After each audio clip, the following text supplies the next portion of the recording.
और चलिए सीधे रुख करेंगे मुख्यमंत्री योगी आदित्यनाथ का। हम उसको अपना सकते हैं। इसके लिए बहुत आवश्यक होगा कि हम हमारे बच्चों को वोकेशनल ट्रेनिंग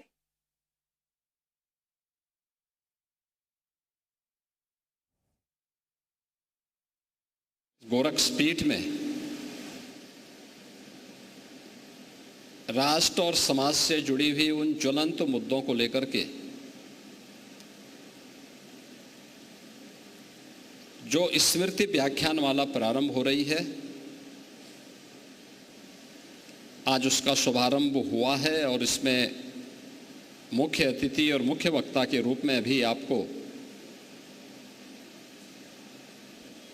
भारत की सुरक्षा के लिए तीनों सेनाओं का एकीकृत कमान है, उसके अध्यक्ष CDS जनरल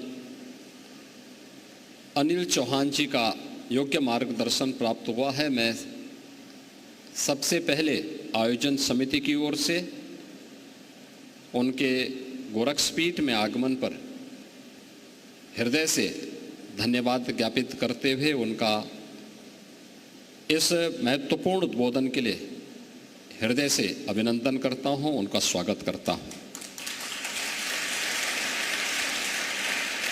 मैं इस अवसर पर अपने सभी पूज्य संतों का भी स्वागत करता हूं। विशेष वक्ता प्रोफेसर हर्ष कुमार सिन्हा जी और इस सभागार में उपस्थित सभी विशिष्ट जनों को भी हृदय से मैं धन्यवाद देता हूं।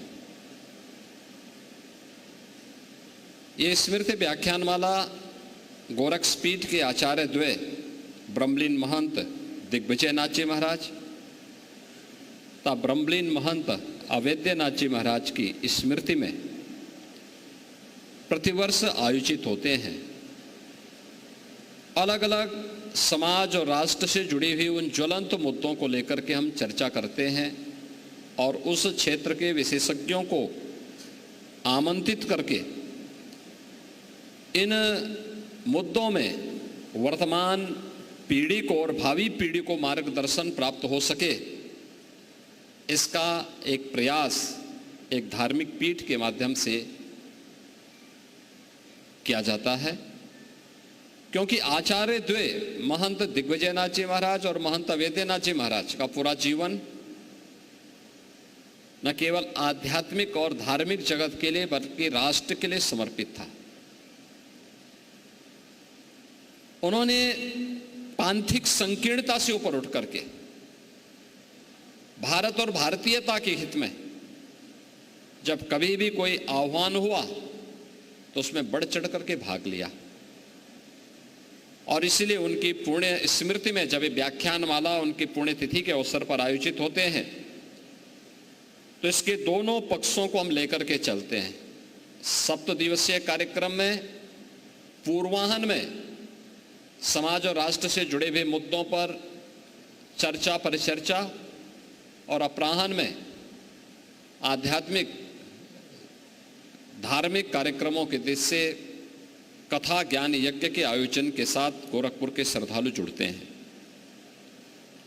आज का जो महत्वपूर्ण मुद्दा था जिसको लेकर के यहाँ पर अभी CDS जनरल अनिल चौहान जी ने अपना महत्वपूर्ण उद्बोधन दिया है कि भारत के समक्ष राष्ट्रीय सुरक्षा की चुनौतियों से संबंधित जो विषयक जो महत्वपूर्ण विषय था, आज पर उनका महत्वपूर्ण उद्बोधन हमें प्राप्त हुआ है। आज का दिन अत्यंत महत्वपूर्ण दिन है। आज भारत के पूर्व राष्ट्रपति सर्वपल्ली डॉक्टर राधाकृष्णन का पावन जन्मदिन भी है। शिक्षक दिवस के रूप में पूरा भारत आज के दिवस को आयोजित करता है। मैं इस अवसर पर भारत के पूर्व राष्ट्रपति सर्वपल्ली डॉक्टर राधाकृष्णन जी की स्मृतियों को भी नमन करता हूं, क्योंकि उनका पूरा जीवन शिक्षा के लिए समर्पित था। वे एक चिंतक थे, एक दार्शनिक थे और उन्होंने शिक्षा जगत से जुड़ी हुई भारत की परंपरा और संस्कृति से जुड़ी हुई मुद्दों को अपने दार्शनिक अंदाज से देश और दुनिया के सामने प्रस्तुत किया था। आज का दिन शिक्षकों के सम्मान का भी दिवस है। अपने गुरुजनों के सम्मान का दिवस भी है और हम लोग गोरखपीठ से जुड़े हुए आचार्य द्वे की स्मृति में इस व्याख्यानमाला की शुरुआत कर रहे हैं। राष्ट्रीय सुरक्षा के बारे में जो विभिन्न आयामों की चर्चा यहाँ पर जनरल चौहान ने की है, वह न केवल वर्तमान की है बल्कि भावी भी है। और आचार्य चाणक्य ने एक बात कही थी कि कोई भी राष्ट्र बाह्य रूप से असुरक्षित हो और आंतरिक रूप से उसमें अगर उपद्रव हो तो राष्ट्र अराजक कहलाता है। और अराजक राष्ट्र बहुत शीघ्र समाप्त हो जाता है। यानी अराजक राष्ट्र की स्थिति वैसे ही होती है जैसे आज आप पाकिस्तान की स्थिति देखते होंगे। पूरी तरह अंदर से खोखला हो चुका है, अस्त व्यस्त हो चुका है। ये अराजकता किसी भी राष्ट्र को दुर्गति के कगार पर ले जा करके उसके अस्तित्व के सामने प्रश्न चिन्ह खड़ा कर सकता है। भारत इस दिश से प्राचीन काल से ही बहुत सजग रहा है, सतर्क रहा है और उसकी सुरक्षा के लिए उस प्रकार के तौर तरीकों को अपनाने की एक प्रवृत्ति भी रही है। वैदिक कालखंड से ही हर भारतीय को इस बात की शिक्षा दी जाती है कि धरती हमारी माता है, हम सब इसके पुत्र हैं। माता भूमि पुत्रो हम पृथिव्या। धरती हमारी माता है तो मां के साथ कोई भी सुयोग्य पुत्र किसी भी प्रकार की छेड़छाड़ और अराजकता को बर्दाश्त नहीं कर सकता है। कोई भी पुत्र नहीं कर सकता है। अगर भारत की आन मान और शान के साथ कोई दुस्साहस करेगा तो हर भारतवासी उठ करके खड़ा होगा। और यही तो प्रभु श्री राम ने हम सबको कहा था। उनका उपदेश इसी बात को लेकर के, जब उन्होंने जंगलों वन के दिनों में, जब वनवास उनको हुआ वन के अंदर, और उस समय की भारत की सबसे बड़ी चुनौती जो थी, वे जो राक्षस थे, रावण के राक्षस थे, उन राक्षसों के उत्पात के बारे में, उनके उपद्रव के बारे में जब उनके सामने इस बात को रखा था तो उन्होंने एक ही संकल्प लिया था। तब उन्होंने कहा था, भारत की विद्वत शक्ति के सामने उस समय उन्होंने एक ही संकल्प लिया था, निस्सरहीन करो मई मुझ उठाए प्रण कीन। यानी एक ही प्रण किया था कि मैं इन राक्षसों को पूरी तरह समाप्त करके इस धरती को राक्षस विहीन करूंगा। ये राक्षस विहीन करने का मतलब उन उपद्रवी तत्वों को जो हमारी राष्ट्र की सुरक्षा में सेंध लगा रहे हैं, इनसे अपने राष्ट्र को मुक्ति दिलाऊंगा। यह संकल्प राम राज्य की आधारशिला बनी थी। याद रखना, राम राज्य एक आदर्श व्यवस्था है, राज की, शासन की आदर्श व्यवस्था, जिसमें किसी भी प्रकार का कोई दुख, कोई रोग, कोई शोक, कोई संताप, जिसके लिए कोई स्थान नहीं। हर व्यक्ति सुरक्षित है, हर व्यक्ति खुशहाल है, हर व्यक्ति समृद्धि की एक नई आस के साथ आगे बढ़ रहा है, एक स्वस्थ प्रतिस्पर्धा के साथ आगे बढ़ रहा है। और यही तो भाव था जो प्रभु राम ने हम सबको राम राज्य के माध्यम से दिया। लीलाधारी भगवान श्री कृष्ण ने भी यही कहा था। उन्होंने भी इस बात को कहा था कि परित्राणाय साधूनाम विनाशाय च दुष्कृताम। यानी सज्जनों का संरक्षण, अपने नागरिकों को संरक्षण करना, उन्हें सुरक्षा प्रदान करना। लेकिन जो दुष्ट प्रवृत्तियां हैं, जो समाज की सुरक्षा के लिए, राष्ट्र की सुरक्षा के लिए खतरा बने हुए हैं, इनका संहार करके ही कोई राष्ट्र अपने को सुरक्षित महसूस कर सकता है। याद रखना,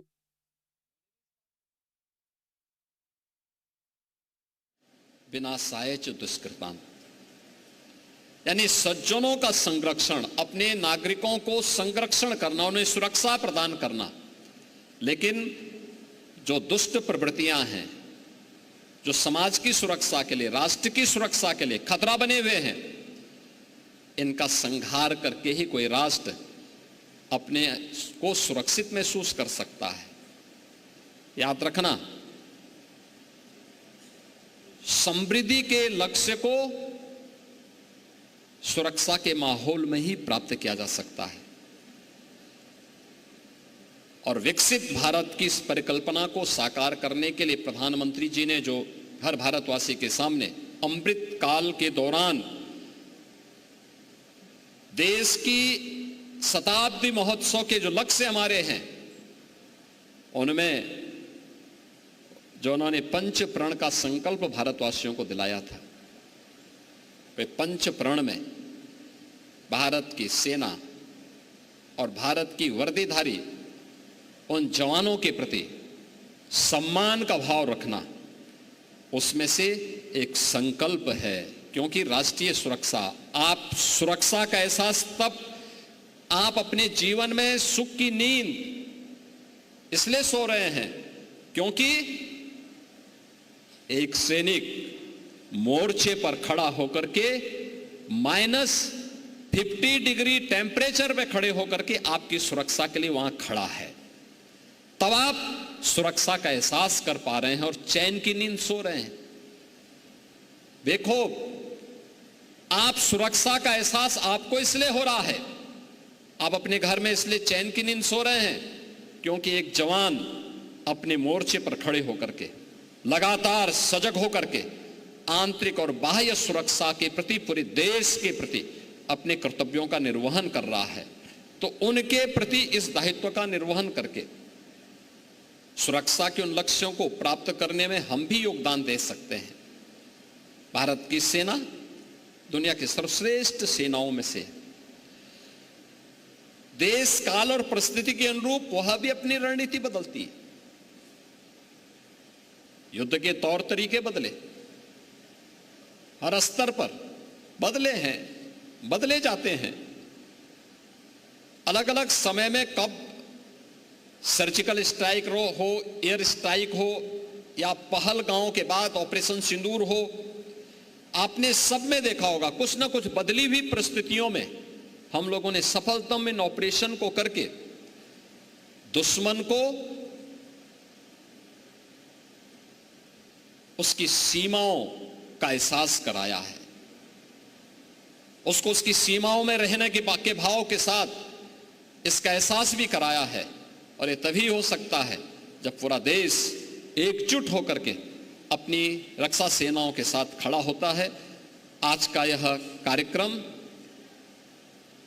जहां हम अपनी रक्षा सेनाओं के प्रति सम्मान का भाव पैदा कर सकें, वहीं साथ ही साथ अपनी विरासत पर, अपनी गुरु परंपरा पर भी हम गौरव की अनुभूति करने के साथ साथ उनके प्रति उनके उन भावनाओं को जिसके लिए उन्होंने अपना जीवन समर्पित किया था, उन भावनाओं के प्रति हम भी अपना कुछ योगदान दे पाएंगे। इस विश्वास के साथ मैं 7 दिवसीय व्याख्यान माला के आज के इस कार्यक्रम के उद्घाटन सत्र में, आज के इस कार्यक्रम में मुख्य अतिथि के रूप में उपस्थित CDS जनरल अनिल चौहान जी का, विशिष्ट वक्ता के रूप में उपस्थित प्रोफेसर हर्ष सिन्हा जी का, यहाँ पर उपस्थित सभी विशिष्ट महानुभावों का और आप सभी को हृदय से धन्यवाद ज्ञापित करते हुए आचार्य द्वय के चरणों में नमन करते हुए अपनी वाणी को विराम देता हूँ। धन्यवाद। जय हिंद।